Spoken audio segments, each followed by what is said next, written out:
안녕하세요. 땅땅 무슨 땅입니다. 여러분 부동산 어떤 거 갖고 싶으세요? 아파트, 상가, 빌딩, 오피스텔 여러가지 종류가 있는데 사실 여러분이 진짜 갖고 싶은 건 이걸 겁니다. 부동산의 본질 중에 본질인 땅이죠. 땅. 여러분 땅 갖고 싶을 거예요. 대한민국에 내 땅 한 평 없다 뭐 이런 얘기도 있잖아요. 근데 이번 영상 끝까지 보시면은 여러분이 땅을 가질 수 있는 것에 한 걸음 다가설 수 있습니다. 그리고 땅을 왜 사야 하는지 그리고 어디에 사야 하는지까지 다 말씀을 드릴 거예요. 제가 힘내서 설명드릴 수 있도록 아래 따봉 버튼 좋아요 한 번씩 눌러주시고 아직 구독 안 하신 분 계시면 구독도 부탁드릴게요. 영상 바로 시작합니다.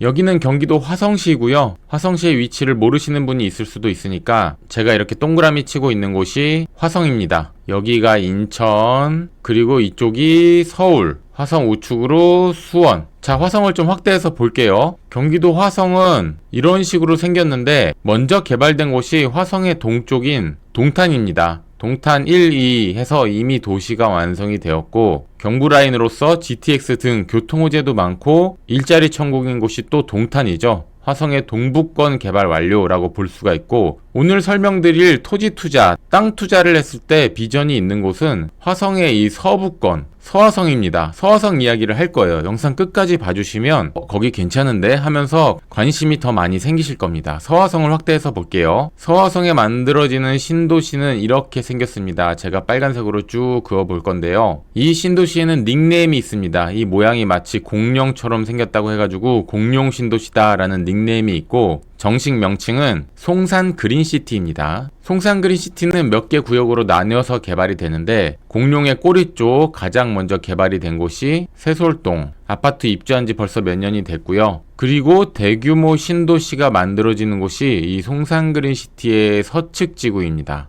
여러 개 공구로 나눠서 개발을 하는데 현재 기반 공사 중이고 2027년 정도면 분양을 할 걸로 예상을 하고 있어요. 그리고 세솔동 옆으로 신세계 테마파크가 만들어집니다. 정식 명칭은 신세계 테마파크가 아니고 스타베이시티라고 해요. 2029년 개장을 목표로 공사를 하고 있습니다. 일상과 비일상의 경험이 어우러지는 빛나는 곳이라는 의미를 담았다라고 하고요. 이 스타베이시티 안쪽으로 주거지역도 들어오는데 이 안에 살면은 리조트에 살고 있는 느낌이 들 것 같아요. 나중에 분양하게 되면 저도 관심 가져보려고 합니다. 오늘 중요한 거는 땅 이야기잖아요. 이 1700만 평이나 되는 송산 그린시티 중에서 현재 가장 핫한 지역은 바로 이 남측 산업단지입니다. 제가 지금 이렇게 빗금치고 있는 곳이고 이 산업단지만 대략적으로 180만 평 정도 되는데 최근에 몇 가지 이슈가 있었습니다. 위성뷰로 봤을 때 이 산업단지는 현재 구획이 정리되어 있고 도로를 만들고 있고 산업단지 안쪽으로 자동차 성능 실험하는 곳, 무인자동차 실험하는 곳 KCT가 있습니다. 현재 가동 중이고요. 송산그린시티 남측 산업단지 첫 번째 이슈는 이겁니다.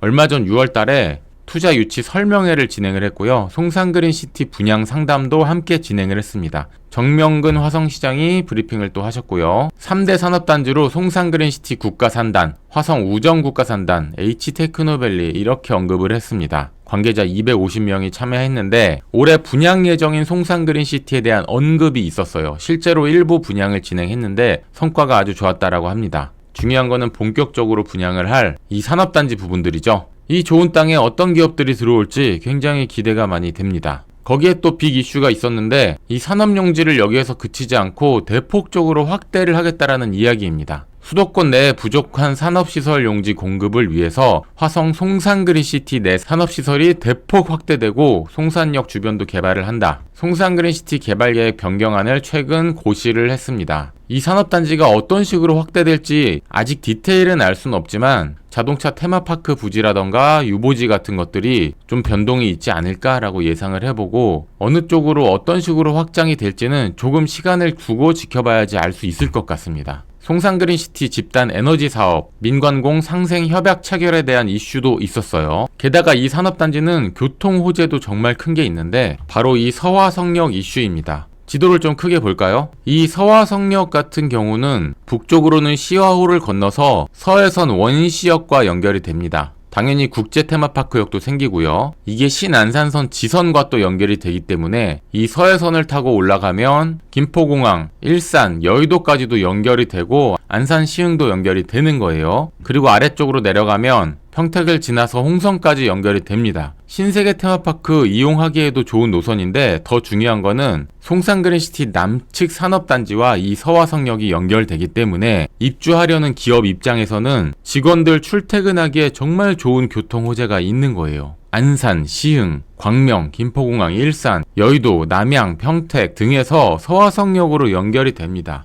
정말 좋은 입지에 대규모 산업단지가 들어와요. 본격적으로 분양할 때 어떤 기업이 들어올지 너무나 궁금합니다. 조금만 기다려 보시면 전체적인 분양 소식이 또 나올 텐데 그때 제가 가장 빠르게 영상으로 또 전해드릴게요. 좋아요 눌러주시고 구독 버튼을 꼭 눌러주세요. 자, 그러면 여러분은 이런 생각을 하게 될 겁니다. 이 송산그린시티 남측 산업단지에 대규모 일자리 업무지구가 들어온다면은 공사 기간 동안 그리고 여기에 입주하는 기업들 직원들 상주 인구는 어디 가서 살고 먹고 자고 해야 될 것인가? 주변은 아직 시골이기 때문에 단지형 아파트가 아직 없어요. 나홀로 아파트나 빌라 같은 것들은 있는데 쉽게 말해서 여기에 들어올 그 많은 인구를 수용할 수 있는 주거단지가 없습니다. 지도를 좀 넓게 봤을 때 남측 산업단지에서 아까 처음에 설명드린 새솔동까지도 거리가 좀 있고 도시화가 된 남양까지도 거리가 좀 있고 규모도 좀 작고요. 그러면 생각해 볼 수 있는 게 안산에 거주를 하면서 송산그린시티 남측 산업단지로 출퇴근한다? 뭐 충분히 가능은 한데 그것보다는 이 산업단지 주변으로 주거시설이 많이 들어오지 않을까, 그리고 그것이 땅값의 상승, 집가 상승에 큰 에너지가 되지 않을까, 이런 생각을 해보는 겁니다. 자, 다시 일반 지도로 넘어와서 그러면은 이 산업단지 주변에는 어떤 지역이 있느냐, 그런 곳이 집가 상승이 폭발적으로 일어날 곳이잖아요. 하나씩 좀 찾아보겠습니다. 법정 경계로 나눠서 봤을 때 산업단지의 좌측으로 송산면, 송산그린시티가 이 송산면에서 나온 겁니다. 고정리라는 곳이 있고요. 자, 고정리 체크. 그리고 아래쪽으로 산업단지와 딱 붙어있는 곳으로 용포리라는 곳이 있습니다. 용포리 체크. 지도를 좀 내려보면은 산업단지와 가장 큰 면적 붙어있는 거. 여기는 송산면 3존리입니다. 3존리 체크. 그리고 산업단지의 남쪽으로 마도면 슬항리 2공리가 있습니다. 산업단지 동쪽으로 송정리가 있어요. 이런 식으로 대규모 산업단지와 가까이 붙어있는 곳이 토지 투자를 해야 하는 곳입니다. 시골이 도시화가 되고 인구가 유입이 되고 일자리가 생기면 그 주변의 땅값은 올라갈 수밖에 없어요. 농사만 짓는 땅에서 사람이 살 수 있는 땅, 장사할 수 있는 땅으로 변하기 때문에 용도지역 상승에 대한 압박도 받을 수 있고 원룸, 빌라, 그리고 건설회사에서 아파트 지을 땅도 관심을 갖고 볼 수가 있는 거예요. 실제로 필요합니다. 다시 한번 주변 지역 설명드려보면, 자, 이런 식으로 고정리, 용포리, 3존리, 슬항리, 2공리, 송정리, 송산그린시티 대규모 남측 산업단지를 두르고 있는 지역명이 이렇게 된다라고 볼 수가 있습니다. 현장 토지 투자 임장 가시게 되면은 이 지역들 위주로 보시면 도움이 많이 되실 거예요.